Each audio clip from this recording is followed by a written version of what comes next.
3 নম্বর ভুল ধারণা, রাষ্ট্রধর্ম ইসলাম। রাষ্ট্রধর্ম ইসলাম থাকা মানে কি আমাদের এখানে ইসলাম আছে কিনা?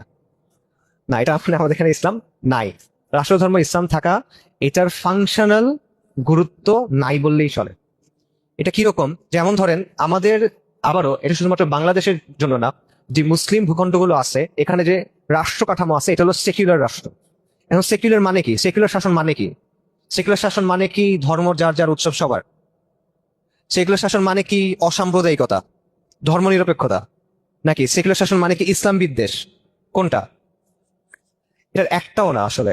সেকুলার শাসনের একদম বাস্তব মানে হলো যে এখানে গায়রুল্লাহর আইন দিয়ে শাসন হয়। এটা হলো সেকুলার শাসনের একদম গায়রুল্লাহ, এবং বিশেষভাবে মানুষের চিন্তা, মানুষের তৈরি করা বাদ মতবাদ। এটা হলো সেকুলার শাসনের সবচেয়ে ইকোনমিক সংজ্ঞা, মানে অল্প কথায় বাস্তবতা যেটাতে উঠে আসে। সেকুলার শাসন হলো ওই শাসন ব্যবস্থা যেখানে মানুষ তার যুক্তি দিয়ে, বুদ্ধি দিয়ে, খেয়াল খুশি দিয়ে কিছু বাদ মতবাদ তৈরি করছে, তন্ত্রমন্ত্র তৈরি করছে, সেগুলো দিয়ে সে শাসন করবে, এবং এখানে আল্লাহর ওয়াহির, নবী সাল্লাহ সাল্লামের কথার কোনো মূল্য নাই। এটা হলো সেকুলার শাসন। তো এইটা হলো আপনার শাসন ব্যবস্থা। এই আইনে একটা দেশ চলে। এখন এখানে আপনি রাষ্ট্রধর্ম ইসলাম দেন, নাকি জৈন ধর্ম দেন, নাকি শিখ ধর্ম দেন, এটা কিচ্ছু যায় আসে না, কারণ ফাংশনালি এটা ওইভাবেই চলতেছে।